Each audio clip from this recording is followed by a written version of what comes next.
Guys, welcome to my new blog. ಇವತ್ತು ಸ್ವಲ್ಪ ಲೇಟಾಗಿ ಕೆಲಸ ಮಾಡ್ತಿದ್ದೀನಿ. ಇವತ್ತು ರಜಾ ಇತ್ತು ಡ್ಯೂಟಿ, ಅದಕ್ಕೆ ಲೇಟಾಗೆ ಕೆಲಸ. ಈಗ ಒಂದೇ ಪಟ್ಟಿಗೆ ಅಡುಗೆ ಮಾಡ್ತೀನಿ. ಈಗ ತಿಂಡಿ ಮಾಡ್ಕೊಳ್ಳೋಷ್ಟು ಟೈಮ್ ಇಲ್ಲ, ಅಡುಗೆ ಮಾಡಿ. ಈಗ ಅಡುಗೆಗೆ ಬೆಂಡೆಕಾಯಿ ಹುಳಿ ಮಾಡ್ತೀನಿ. ಬೆಂಡೆಕಾಯಿ ಹುಳಿ ಮಾಡಿ ಸ್ವಲ್ಪ ರೈಸ್ ಮಾಡ್ಕೊತೀನಿ. ಒಬ್ಳಿಗೆಲ್ಲ ಯಾರಿಲ್ಲ ಮನೇಲಿ, ಎಲ್ಲರೂ ಡ್ಯೂಟಿಗೆ ಹೋಗಿದ್ದಾರೆ. ನಂದು ಇವತ್ತು ಗೌರ್ಮೆಂಟ್ ಹಾಲಿಡೇ, ಡ್ಯೂಟಿ ರಜಾ ಇದೆ. ಆ ಕಾರಣಕ್ಕೆ ನಾನು ಬೆಂಡೆಕಾಯಿ ಹುಳಿ ಮಾಡ್ತಿದ್ದೀನಿ. ಬೆಂಡೆಕಾಯಿ ಹುಳಿ ಹೇಗೆ ಮಾಡೋದಂತ ಹೇಳ್ಕೊಡ್ತೀನಿ ಬನ್ನಿ. ಮಕ್ಕಳೆಲ್ಲ ಅತ್ತೆ ಮನೆಗೆ ಹೋಗಿದ್ದಾರೆ. ಈಗ ಒಬ್ಬಳಿಗೆ ಸ್ವಲ್ಪ ಲೈಟಾಗಿ ಅಡುಗೆ ಮಾಡೋಣ, ಆಮೇಲೆ ನೈಟ್ ಮಾಡೋಣ. ಒಂದು 5 ಟೊಮೊಟೊ ತೊಗೊಂಡಿದ್ದೀನಿ. ಹುಳಿ ಮುಂದೆ ಇಡಬೇಕು. ಬೆಂಡೆಕಾಯಿ ಹುಳಿಗೆ ಒಂದು 10ರಿಂದ 15 ಬೆಂಡೆಕಾಯಿ ತೊಗೊಂಡಿದ್ದೀನಿ. ಒಂದು ಅರ್ಧ ಹೋಳಿಗೆ ಕೊಬ್ಬರಿ ತೊಗೊಂಡಿದ್ದೀನಿ. ಇದನ್ನೆಲ್ಲ ನೀಟಾಗಿ ವಾಶ್ ಮಾಡಿ ಹೆಚ್ಚೋಣ. ಕೊಬ್ಬರಿ ಹೆಚ್ಚಿದ್ನಲ್ಲ, ಅದನ್ನು ಜಾರಲ್ಲಿ ಹಾಕ್ತಿದ್ದೀನಿ. ಒಂದು ಈರುಳ್ಳಿ ತೊಗೊಂಡಿರ್ತೀನಿ, ಅದರಲ್ಲಿ ಅರ್ಧ ಈರುಳ್ಳಿ ಒಗ್ಗರಣೆಗೆ, ಅರ್ಧ ಈರುಳ್ಳಿ ಮಿಕ್ಸ್ನ ಹಾಕ್ತಿದ್ದೀನಿ. ಮಿಕ್ಸ್ ಮಾಡಿ ಒಂದು 4 ಹೆಸರು ಬೆಳ್ಳುಳ್ಳಿ ಬೆಂಡೆಕಾಯಿ ತೊಳೆದು ಇಟ್ಕೊಂಡಿದ್ದೀನಿ. ನಿಮ್ಗೆ ಯಾವ ಸೈಜಲ್ಲಿ ಬೇಕೋ ಆ ಸೈಜಲ್ಲಿ ಹೆಚ್ಕೋಬೇಕು. ಇದನ್ನು ಫಸ್ಟ್ ಇದನ್ನೆಲ್ಲ ಹೆಚ್ಕೊಂಡು ಹುರ್ಕೊಳ್ಳೋಣ. ಇಷ್ಟು ಉದ್ದ ಹೆಚ್ಕೊಂಡಿದ್ದೀನಿ.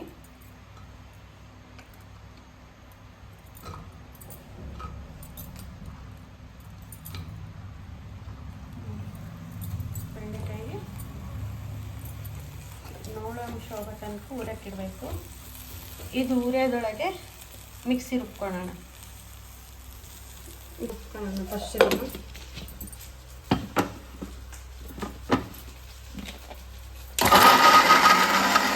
ಈ ಥರ ರುಬ್ಕೋಬೇಕು. ಜಾಸ್ತಿ ನುಣ್ಣಗೆ ರುಬ್ಕೋಬಾರ್ದು,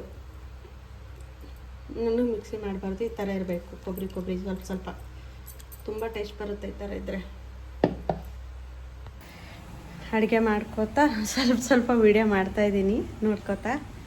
ಹಾಗೆ ಬೆಂಡೆಕಾಯಿ ಒಂದು ಸ್ವಲ್ಪ ಫ್ರೈ ಆಗಬೇಕು. ಅಡುಗೆ ಮಾಡುವಾಗ ನಮ್ಮ ತಮ್ಮ ಮತ್ತು ನಮ್ಮ ಅಕ್ಕನ ಮಗ ಬಂದಮೇಲೆ ಅವ್ರು ಕದ ಬಡೋದು ಕೇಳಿ ನಮ್ಮ ಕುಕ್ಕಿ ಹೊಗಳ್ತಾ ಇದ್ಲು. ಅವನಿಗೆ ನೀರು ಕುಡಿಯೋಕ್ಕೆ ಬಾಟ್ಲಿ ಓಪನ್ ಮಾಡೋದು ಗೊತ್ತಾಗ್ತಿದ್ದಿಲ್ಲ. ಅದನ್ನ ನೀರು ಕೊಡ್ತಾ ತಮಾಷೆ ಮಾಡ್ತಾಯಿದ್ದೆ. ಹಂಗೆ ಮಾತಾಡ್ಕೊಂತ ಅವನು ಓಪನ್ ಮಾಡೋಕ್ಕಾಗ್ತಿಲ್ಲ. ನಾನು ಹೋಗಿ ಓಪನ್ ಮಾಡಿ ತೋರಿಸಿ ಅವ್ನು ನೀರು ಕುಡ್ದ. ಆಮೇಲೆ ಪಾತ್ರೆ ಅದು ಮಾಡ್ಕೋಬೇಕು. ಸ್ವಲ್ಪ ಎಣ್ಣೆ ಹಾಕಬೇಕು, ಸಾಸಿವೆ,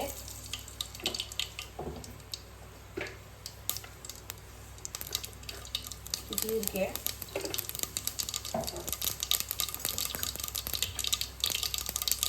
ಈರುಳ್ಳಿ ಹಾಕಬೇಕು.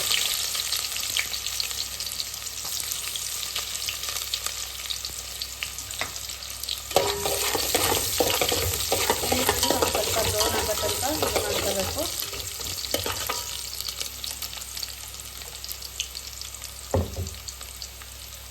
ಆಮೇಲೆ ರುಬ್ಕೊಂಡಿರೋ ಮಸಾಲೆನ ಹಾಕ್ಕೋಬೇಕು.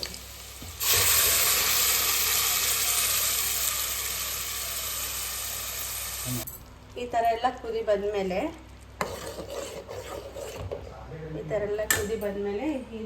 ಒಂದು ಸ್ಪೂನ್ ಖಾರ ಪುಡಿ, ಸ್ವಲ್ಪ ಖಾರ ಪುಡಿ ಹಾಕಬೇಕು. ನಿಮಗೆ ಎಷ್ಟು ಖಾರ ಬೇಕೋ ಅಷ್ಟು ಖಾರ ಹಾಕೋಬೇಕು.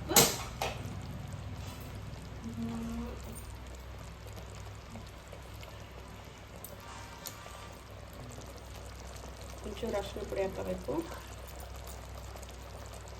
ಅರಿಶಿನ ಪುಡಿ ಹಾಕೊಂಡ್ಮೇಲೆ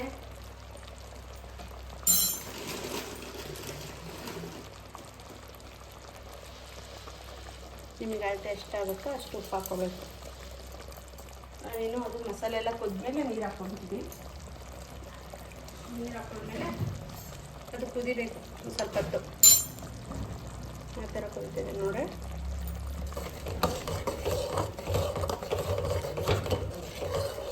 ಪುಡಿ, ಸಾಂಬಾರು ಪುಡಿ ಅದೆಲ್ಲ ಕುದ್ಮೇಲೆ ಕುದಿಯಕ್ಕಿಡಬೇಕು. ಇದಕ್ಕೆ ಒಂದು ಅರ್ಧ ಚಮಚ ನೀರು ಹಾಕ್ಕೋಬೇಕು.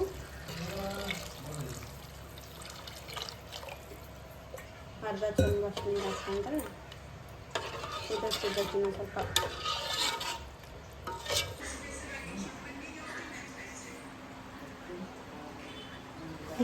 ಇದಕ್ಕೆ ಏನು ಡೈಲಾಗ್ ಹಾಕ್ತೀನಿ ಗೊತ್ತಾ? ಓ ಮಗು ಮಗು ಮಗು ಅಂತ ಹಾಕ್ತೀನಿ ತಡಿ. ನಿನಗೆ ಐತೆ ಹಾಕ್ತೀನಿ ತಡಿ. ಇದು ಕುದೀತೈತೆ. ಇದು ಕುದ್ಮೇಲೆ ಹುರಿದಿರ್ತೀನಲ್ಲ ಆ ಬೆಂಡೆಕಾಯಿ ಹಾಕ್ಕೋಬೇಕು. ಹಾಕ್ಕೊಂಡಾದ್ಮೇಲೆ ಮಾಡ್ಕೊಂಡಾದ್ಮೇಲೆ ಅದಕ್ಕೆ ಈಗ ಸಾಂಬಾರು ಪೌಡ್ರ್ ಹಾಕಬೇಕು.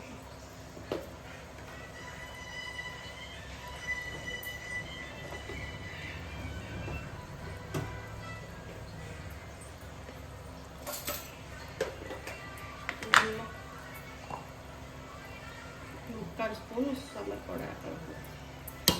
ಇದೊಂದು ಕುದಿಸಿದ್ರೆ ಬೆಂಡೆಕಾಯಿ ಹುಳಿ ರೆಡಿ. ಆ ಕಡೆ ಒಲೆ ಮೇಲೆ ಅನ್ನಕ್ಕೆ ಇಟ್ಟಿದ್ದೀನಿ, ಈ ಕಡೆ ಬೆಂಡೆಕಾಯಿ ಇದು ಆಗ್ತಿದೆ.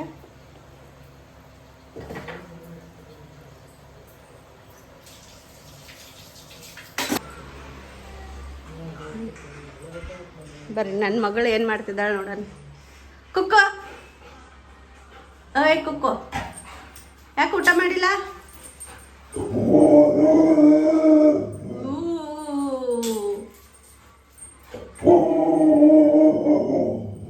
ಈ ಕೆಲಸ ಐತಿ, ಕೆಲಸ ಮುಗಿಸ್ಕೊಂಡ್ಮೇಲೆ ಬಿಡ್ತೀನಿ ನಿನ್ನ. ಅಲ್ಲೇ ಮಲ್ಕೋ,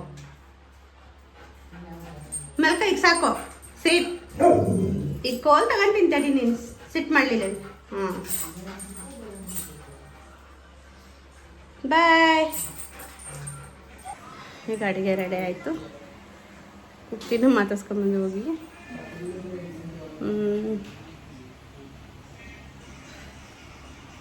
ಓಕೆ, ಇವತ್ತಿನ ವಿಡಿಯೋ ಇಷ್ಟ ಆಗಿತ್ತು. ಇನ್ನೂ ಫುಲ್ ಕೆಲಸ ಇದೆ. ಇವತ್ತು ಮಂಡೇ ಅಲ್ವಾ, ತುಂಬ ಕೆಲಸ ಇರುತ್ತೆ. ಎಲ್ಲ ಕೆಲಸ ಮುಗಿಸ್ಕೊಂಡು ಎಲ್ಲ ಇದು ಮಾಡೋತ್ತಿಗೆ ಸಂಜೆನೇ ಆಗುತ್ತೆ. ಎಲ್ಲ ಬಟ್ಟೆ ಗಿಟ್ಟೆ ಎಲ್ಲ ವಾಶ್ ಆಗಿದೆ, ಅಡುಗೆ ಎಲ್ಲ ರೆಡಿ ಆಗಿದೆ. ಈಗ ಡ್ಯೂಟಿಯಿಂದ ನಮ್ಮ ಮನೇಲಿ ಬರ್ತಾರೆ ಊಟ ಮಾಡೋಕ್ಕೆ. ಅವ್ರಿಗೆ ಊಟಕ್ಕೆ ರೆಡಿ ಮಾಡಿದ್ದೀನಿ. ಈಗ ಮನೆಯೆಲ್ಲ ಕಸ ಹೊಡೆದು ನೆಲ ಒರೆಸಿ ಪೂಜೆಗೆ ರೆಡಿ ಮಾಡಬೇಕು. ನಿನ್ನೆನೆ ಬಸವನ ಜಯಂತಿ ಮಾಡಿದೆ. ಭಾನುವಾರದಿಂದನೇ ಸ್ಟಾರ್ಟ್ ಆಗಿರುತ್ತೆ ಬಸವನ ಜಯಂತಿ. ಅದಕ್ಕೆ ಬಸವನ ಜಯಂತಿ ನಿನ್ನೆನೇ ಮಾಡಿದ್ದೀನಿ. ಓಕೆ, ಇವತ್ತಿನ ವಿಡಿಯೋ ಇಷ್ಟ ಆಗಿತ್ತು. ಮತ್ತು ನೆಕ್ಸ್ಟ್ ವಿಡಿಯೋದಲ್ಲಿ ಸಿಗೋಣ. Okay, bye. ಪ್ಲೀಸ್ ಶೇರ್ ಮಾಡಿ, ಕಮೆಂಟ್ ಮಾಡಿ, ಲೈಕ್ ಮಾಡಿ, ಪ್ಲೀಸ್ ಸಪೋರ್ಟ್ ಮಾಡಿ.